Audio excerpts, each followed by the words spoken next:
Salut à tous, j'espère que vous allez bien. J'ai été taguée par Aline de la chaîne Faiblesse sur le tag YouTube et la vie réelle. Donc je vais regarder un peu en dessous parce qu'il y a mon iPad avec les questions et on commence tout de suite afin que ça ne soit pas trop long. Donc question 1, YouTube a-t-il eu un impact sur ton caractère, uniquement le caractère? Sur mon caractère, non, je ne pense pas. Non, sur mon caractère, il n'a pas eu d'impact. Je suis toujours aussi sensible. Si peut-être que je suis un peu plus grande gueule que je ne l'étais avant, mais je suis pas convaincue. Sur le caractère en tout cas, non. Je ne pense pas que YouTube ait eu un impact sur mon caractère. 2. Te sens-tu plus à l'aise sur YouTube ou dans la vie réelle?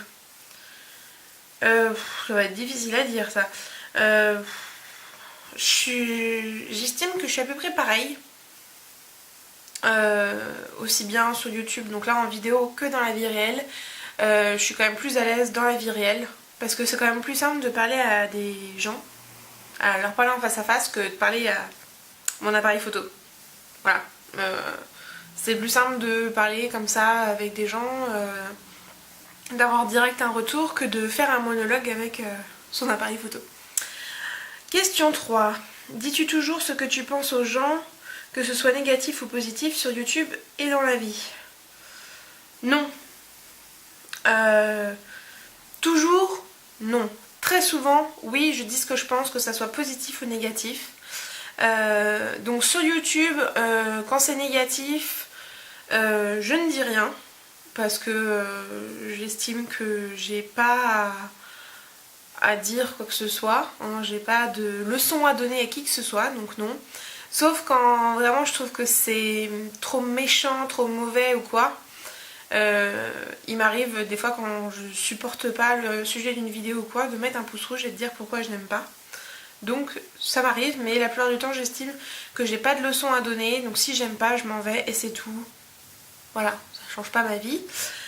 Et dans la vie, j'ai tendance à toujours dire ce que je pense et tant pis si ça fâche. Sauf par exemple ce week-end où j'aurais dû ouvrir ma bouche sur quelque chose, je ne l'ai pas fait et je regrette un peu. Mais bon voilà.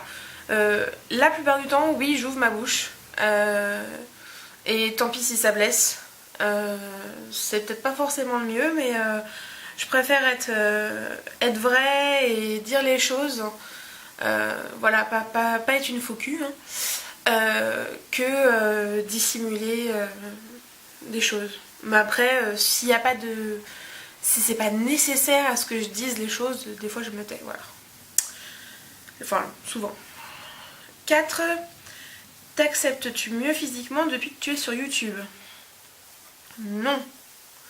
Je me suis acceptée mieux physiquement avant YouTube. Parce que j'avais commencé déjà avec des blogs. Et en fait, c'est à partir du moment où je suis un peu rentrée dans l'univers de la size, où j'ai commencé vraiment à connaître d'autres personnes, grande taille, etc., que moi je me suis sentie bien physiquement.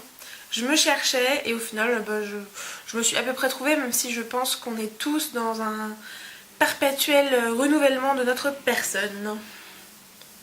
Donc voilà, donc non, c'est pas YouTube qui a fait que je me suis sentie mieux, c'était bien avant. Et YouTube n'a pas changé grand chose, je pense qu'il faut s'accepter physiquement avant de se lancer sur YouTube, parce que sinon les critiques ça fait vraiment trop mal. Ensuite, 5. Devant ton écran, es-tu un minimum poli? Non, devant ton écran, tu es un minimum poli, oui. Mais dans la vie réelle, est-ce le cas? J'estime être assez polie. Après, comme tout le monde, je dis des gros mots. Voilà, ça m'arrive souvent. On s'en rend compte quand... Enfin, moi en tout cas, je m'en rends compte quand j'ai mes nièces qui viennent à la maison et que je fais attention à mon langage, à pas sortir de gros mots devant elles. Mais c'est vrai que... Enfin, je sors. Je parlais pour moi, mais quand je dis on à chaque fois, c'est par rapport aux gens qui m'entourent. Donc je vis avec 2 personnes actuellement, mon chéri et un cousin. Donc c'est vrai qu'on sort quand même pas mal de gros mots sans s'en rendre compte forcément. Donc je pense être assez polie, mais il y a des gros mots qui sortent comme tout le monde. Voilà, je pense que c'est normal et naturel. Ensuite, 6. Que penses-tu de l'amitié sur YouTube? Vaste débat. Qu'est-ce que je pense de l'amitié sur YouTube? Je pense qu'on peut faire de très belles rencontres comme des rencontres un peu plus mitigées. Néanmoins, je pense qu'il faut ne garder que le meilleur. Et voilà. Faut pas. Moi, je suis du genre à m'ouvrir assez rapidement aux autres. Je me suis pris quelques tartes dans la gueule dernièrement. Au final, je pense qu'il y a de très belles amitiés qui se créent sur YouTube. Mais je suis pas prête à franchir le cap de trop. C'est-à-dire mes copines de YouTube, je les aime très très fort.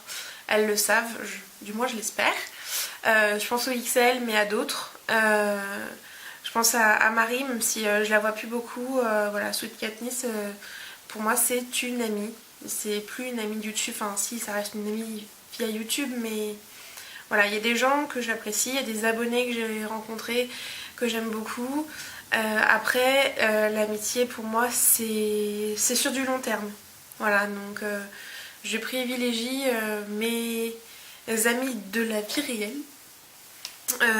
Parce que elle, voilà, il n'y a pas de choses cachées.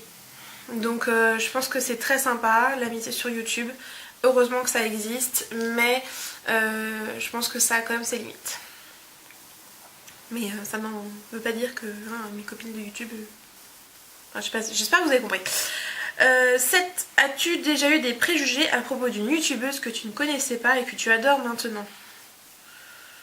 Est-ce que j'ai déjà eu des préjugés sur une youtubeuse que je ne connaissais pas? Bah si je connais pas, je connais pas quoi. Je peux pas avoir des préjugés sur une youtubeuse que je ne connais pas. Alors, on va dire sur une youtubeuse dont je ne connais pas les vidéos, je peux pas avoir de préjugés sur elle. Non. Ou alors faut me le rappeler. Mais non, il me semble pas avoir vu de préjugés sur quelqu'un que je connaissais pas et que maintenant j'adore. Non. Des gens au contraire, ce serait plutôt l'inverse, des gens qui au départ, voilà, je connaissais la notoriété, etc. Je me suis dit, ah trop bien et tout, tu vas dessus, tu profites. Et en fait, tu les détestes après coup. Ouais, ça j'ai, mais je dirais pas les noms. Es-tu plus ou moins susceptible dans la vie? Non, es-tu plus ou moins susceptible dans la vie que sur YouTube?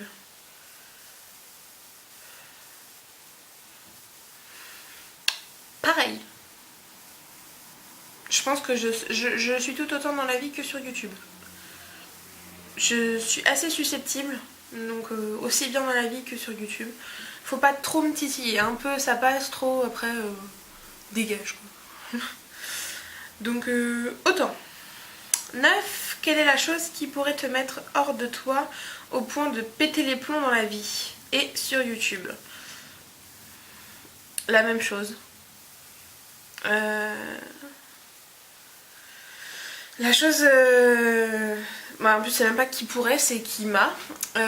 C'est l'hypocrisie. Voilà. On pense, on dit des choses sur toi, en face, et derrière ton dos, il y a autre chose qui se passe. Et un jour, ça t'arrive aux oreilles. Ou un jour, ces gens osent te dire ce qu'elles ont pensé, ce qu'elles ont dit avant. Et là, ça fait très très mal. Et là, oui, je pète un plomb. Comme, voilà, ça c'est un truc aussi bien dans la vie réelle que sur YouTube. Et il y a un autre truc que je supporte pas, c'est de faire les girouettes quoi. Un coup à droite, un coup à gauche, un coup à droite, un coup à gauche. Moi au bout d'un moment je me dis voilà, tu décides un truc, tu t'y tiens un minimum. Mais voilà, tu changes pas 3 fois d'avis dans la semaine. Mais voilà. Il y a plein de choses qui peuvent me mettre hors de moi au point de péter les plombs. Plus sur YouTube que dans la vie je pense. Voilà. 10. Préfères-tu la vie réelle ou la vie virtuelle sur le net? Je sais pas qui c'est qui a créé cette question, mais Bah ma vie réelle. Parce qu'elle est réelle. Je vois pas comment on peut préférer une vie virtuelle. Je sais pas, il n'y a pas un truc qui vous choque dans cette question? Enfin moi, voilà.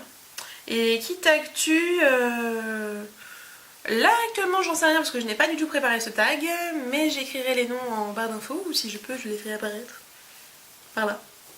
Voilà. J'espère que ça vous aura plu, j'espère que ça n'a pas été trop long, je vous fais de gros bisous et on se retrouve très vite. Ciao ciao.